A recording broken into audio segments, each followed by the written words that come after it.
अस्सलाम वालेकुम स्टूडेंट्स, कैसे हैं आप लोग। उम्मीद है आप सब खैरियत से होंगे। आई am Saeeda Kamna Nadeem, I am your biology teacher for class 9th। Today our topic of discussion is careers in biology. जी स्टूडेंट्स, आज का टॉपिक हमारा बहुत ही इंटरेस्टिंग है, क्योंकि आज के टॉपिक में मैं आपको ये बताऊंगी कि बायोलॉजी पढ़ने के बाद हम कौन कौन से प्रोफेशंस को एडॉप्ट कर सकते हैं। जैसे पहले हम लोग ने बायोलॉजी की इंपॉर्टेंस पढ़ी थी कि बायोलॉजी पढ़ने का हमें क्या क्या फ़ायदा होते हैं। सबसे बड़ी बात कि हमें बायोलॉजी पढ़ने से अपने बारे में पता चलता है। इसके अलावा हम नेचर को भी स्टडी करते हैं। इसके अलावा हमें यह पता चलता है कि ओरिजिन ऑफ लाइफ कैसे हुआ। हम देखते हैं कि हमारे इर्द गिर्द कौन कौन से माइक्रो ऑर्गेनिजम्स प्रेजेंट हैं और उनका हमारी लाइफ पे क्या इफेक्ट है। आज जो करियर हम स्टडी करने जा रहे हैं वो है मेडिसिन एंड सर्जरी। सबसे पहले हम लोग देखते हैं कि मेडिसिन क्या होता है। The profession which deals with the diagnosis and treatment of diseases in human. हम देखते हैं कि मेडिकल फील्ड में सबसे पहले तो हमें ये पता होना चाहिए कि किस इंसान को कौन सी बीमारी है, यानी किसी भी बीमारी की तशखीस होना बहुत ज़रूरी है। यानी इलाज हम किस बेस पे करेंगे, जब हमें किसी भी बीमारी की तशखीस हो जाएगी, यानी जब हमें पता चल जाएगा कि एक इंसान को कौन सी बीमारी है तो हम उसका इलाज शुरू करेंगे। हम देखते हैं डायग्नोसिस के डिफरेंट मेथड्स होते हैं। फिजिकल डायग्नोसिस भी हो सकते हैं, इसके अलावा केमिकल डायग्नोसिस भी हो सकते हैं। जैसे कि डॉक्टर्स फिजिकल टेस्ट या केमिकल टेस्ट करके किसी भी इंसान में बीमारी डायग्नोस कर सकते हैं। जब बीमारी डायग्नोस हो जाएगी उसके बाद हम उसका ट्रीटमेंट यानी इलाज स्टार्ट करेंगे। तो मेडिकल फील्ड में हम ये देखेंगे कि किसी भी इंसान को कौन सी बीमारी है और उसका इलाज क्या है। इसी तरह हम देखते हैं कि सर्जरी भी मेडिसिन की ही एक फील्ड है, लेकिन हम इसके अंदर थोड़ा सा डिफरेंट काम करेंगे। जैसे कि हम देखते हैं in surgery the parts of the body में बी रिपेयर्ड, रिप्लेस्ड और रिमूव्ड। इसका मतलब ये हुआ कि सर्जरी में अगर कोई भी इन्फेक्टेड पार्ट है तो हम उसको या तो रिपेयर कर लेंगे या हम उसको किसी भी सही पार्ट से रिप्लेस कर देंगे या फिर हम किसी भी इन्फेक्टेड पार्ट को अपनी बॉडी से अलग कर देंगे। जैसे इसकी एग्जांपल हम यूं कह सकते हैं कि किसी को रीनल स्टोन्स हो गए, यानी किडनी में स्टोन्स हो गए हैं, तो हम रीनल सर्जरी करेंगे और उन स्टोन्स को रिमूव कर देंगे सर्जरी के थ्रू। इसी तरह अगर किसी की किडनीज फेल हो गई हैं तो हम उस किडनी को क्या कर देंगे, रिप्लेस कर देंगे विद द इफेक्टिव वन। यानी इसका मतलब ये हुआ कि हम किडनी ट्रांसप्लांट कर लेंगे। अगर किसी का लिवर यानी जिगर काम नहीं कर रहा तो भी हम उसको रिप्लेस करा सकते हैं लिवर ट्रांसप्लांटेशन के थ्रू। इसका मतलब ये हुआ कि बायोलॉजी पढ़ने से हम लोग मेडिसिन या सर्जरी के प्रोफेशन को एडॉप्ट कर सकते हैं। मेडिसिन या सर्जरी को एडॉप्ट करने के लिए हमें MBBS करना पड़ेगा और उससे पहले हमें बायोलॉजी पढ़नी पड़ेगी FSc यानी इंटर लेवल पे। अब हमारे पास एक बहुत ही इंटरेस्टिंग इंफॉर्मेशन है मेडिकल फील्ड से, और वो ये है कि एक सेकंड में 25 million new cells can be produced in our body. यानी हमारी बॉडी में एक सेकंड में 25 मिलियन न्यू सेल्स प्रोड्यूस हो जाते हैं, यानी बन जाते हैं। इसके अलावा अगर हम लोग अपने मैसेजेस की स्पीड देखें, यानी नर्व इम्पल्सेस जो हमारे ब्रेन से मैसेज हमारे बॉडी पार्ट्स तक पहुंचाती हैं और हमारे बॉडी पार्ट्स से मैसेजेस ब्रेन तक पहुंचाती है, तो उसकी स्पीड कितनी होती है। किसी भी एक नर्व इम्पल्स की स्पीड होती है 400 किलोमीटर पर आवर। इसके बाद जो हम लोग प्रोफेशन स्टडी करने जा रहे हैं वो है फिशरीज का। फिशरीज क्या होती है? फिशरीज यानी माहीगीरी। हम देखते हैं कि बायोलॉजी पढ़ के हम लोग फिशरीज की तरफ भी जा सकते हैं, यानी हम लोग इसको एज अ प्रोफेशन अडॉप्ट कर सकते हैं। क्योंकि अगर हमारे पास फिश से रिलेटेड इंफॉर्मेशन होगी, यानी हम पढ़े लिखे होंगे, तो हम लोग फिशरीज के प्रोफेशन को अच्छे तरीके से अडॉप्ट भी करेंगे और इसके अंदर बहुत नई नई इम्प्रूवमेंट्स भी ला सकेंगे। तो फिशरीज को हम ऐसे डिफाइन कर सकते हैं, the profession which deals with the fish production is called fisheries. हम देखते हैं कि पाकिस्तान पर भी फिशरीज पे बहुत काम हो रहा है और पाकिस्तान में बहुत सारे फिशरीज के डिपार्टमेंट्स हैं जहां पर हम लोग प्रोफेशनली इस फील्ड को एडॉप्ट करके पढ़ के हम वहां पर जॉब्स ले सकते हैं और अपनी फिशरीज के डिपार्टमेंट को मज़ीद एडवांस और इम्प्रूव कर सकते हैं। हम देखते हैं कि फिशरीज का रोल क्या होता है। तो इसका रोल ये है, यानी ये हमारी लाइफ में क्या किरदार अदा करता है। तो हम देखते हैं कि फिशरीज क्या काम करता है कि fisheries enhance the quality and quantity of fish production. इसका मतलब ये हुआ कि अगर हम लोग इसको प्रोफेशनली एज अ प्रोफेशन अगर हम फिशरीज को एडॉप्ट करते हैं तो हम लोग फिश की क्वालिटी को भी अच्छा कर सकते हैं और इसके अलावा हम उसकी क्वांटिटी यानी नंबर ऑफ फिश को भी बढ़ा सकते हैं, और जिससे कोई भी इंसान अपना इसको जरिए माश यानी इसको एज अ प्रोफेशन जो है वो एडॉप्ट कर सकता है और अपनी रोजी कमा सकता है। हम लोग देखते हैं कि अगर हम लोग फिशरीज के प्रोफेशन में इंटरेस्टेड हैं और इसको अडॉप्ट करना चाहते हैं तो इसके लिए भी हमें जोलॉजी या बायोलॉजी पढ़नी पड़ेगी, ग्रेजुएशन लेवल पे या मास्टर्स लेवल पे।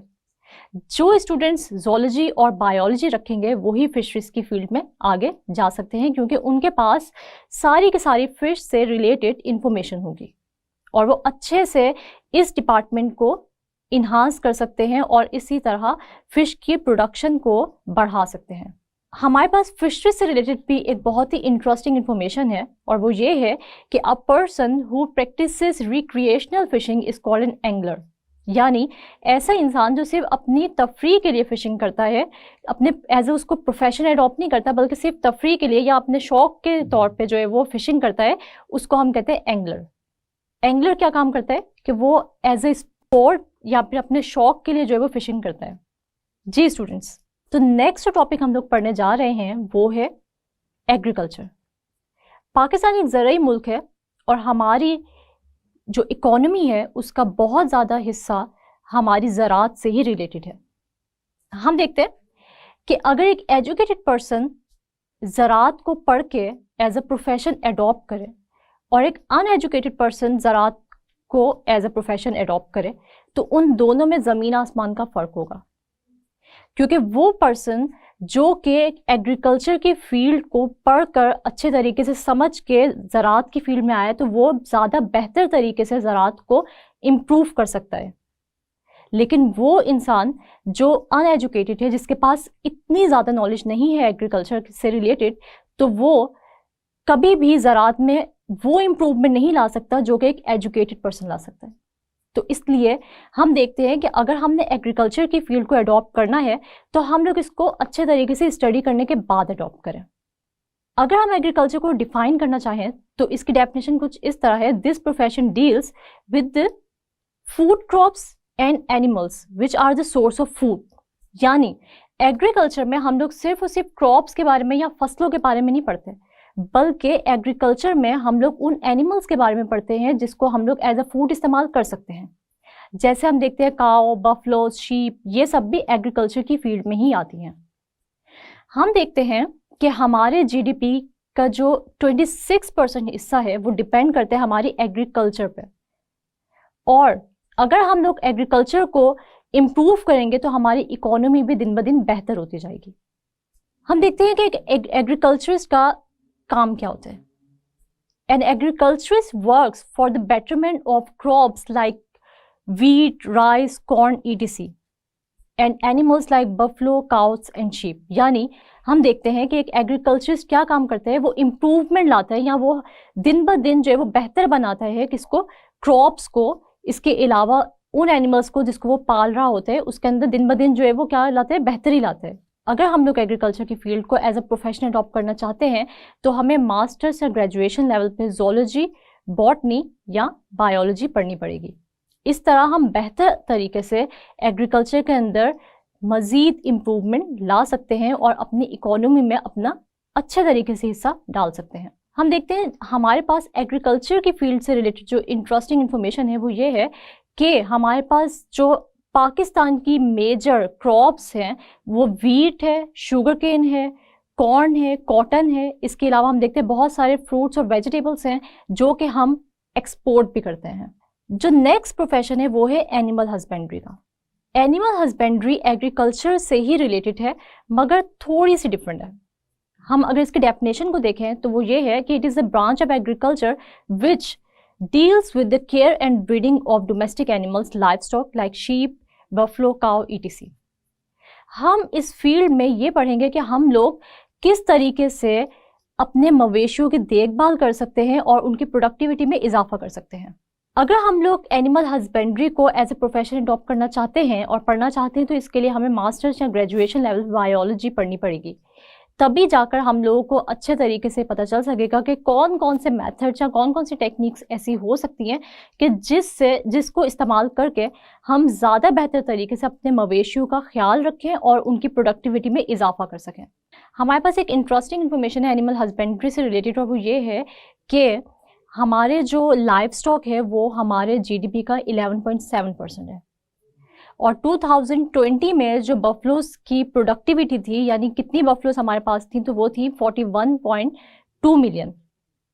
इसी तरह अगर हम लोग कैटल की बात करें तो 49.6 मिलियन थी, 5.4 मिलियन डंकीज की तादाद थी। इसके अलावा 78.2 मिलियन गोट्स थी और 30.9 मिलियन शीप की प्रोडक्टिविटी थी हमारे पास। जी स्टूडेंट्स, उम्मीद है कि आपको आज का लेक्चर अच्छे से समझ आ गया होगा, लेकिन ये मुझे कैसे पता चलेगा, तो हमारे पास है छोटा सा क्विज। और मैंने आपको जैसे पहले भी बताया हुआ है कि क्विज के अंदर जो क्वेश्चंस होते हैं वो सारे के सारे प्रीवियस एग्जाम्स में बहुत बार रिपीट हो चुके हैं। तो आप लोगों ने इस क्विज को अच्छे तरीके से रिव्यू करना है और अपना आपको जज करना है कि इसमें से कितने क्वेश्चंस हैं जिनके आंसर्स आप लोगों को आते हैं। और अगर किसी भी क्वेश्चन से रिलेटेड आपको आंसर नहीं आता तो आप उसको अच्छे तरीके से प्रिपेयर कर लें, क्योंकि ये बहुत ही इंपॉर्टेंट क्वेश्चन है। सबसे पहले जो हमारे पास क्विज का क्वेश्चन है वो है व्हाट इज मेडिसिन। मेडिसिन के बारे में जैसे मैंने आप लोगों को बताया कि the profession which deals with the diagnosis and treatment of disease in human beings, यानी मेडिसिन वो फील्ड है या वो प्रोफेशन है जिसके अंदर हम लोग किसी भी बीमारी की तशखीस करते हैं, यानी ये देखते हैं कि किसी भी इंसान को कौन सी बीमारी है और फिर हम देखते हैं कि इसका इलाज क्या है। नेक्स्ट क्वेश्चन जो हमारे पास है वो है डिफाइन सर्जरी। तो सर्जरी की डेफिनेशन भी बहुत ही इजी है, और वो क्या है, in surgery the parts of the body may be repaired, replaced और रिमूव्ड। यानी सर्जरी में हम क्या करते हैं, कोई भी इन्फेक्टेड पार्ट बॉडी का हम लोग उसको ठीक कर लेंगे, यानी रिपेयर कर देंगे, या फिर उसको क्या कर लेंगे, इफेक्टिव पार्ट के साथ रिप्लेस कर देंगे। और तीसरा क्या कि हम उस इन्फेक्टेड पार्ट को अपनी बॉडी से ही अलग कर देंगे, यानी रिमूव कर देंगे उस इन्फेक्टेड पार्ट को। जैसे कोई भी हमारा बॉडी पार्ट है जो कि क्या है, कैंसरस है, ठीक है, अगर हम लोग उसको रिमूव करना चाह रहे हैं तो हम उसको बॉडी से रिमूव कर देंगे ताकि वो बाकी जो इर्द गिर्द वाले सेल्स हैं या टिश्यूज हैं उनको डैमेज ना कर सके। इसके बाद हम देखते हैं जो थर्ड क्वेश्चन है वो है गिव रोल ऑफ फिशरीज।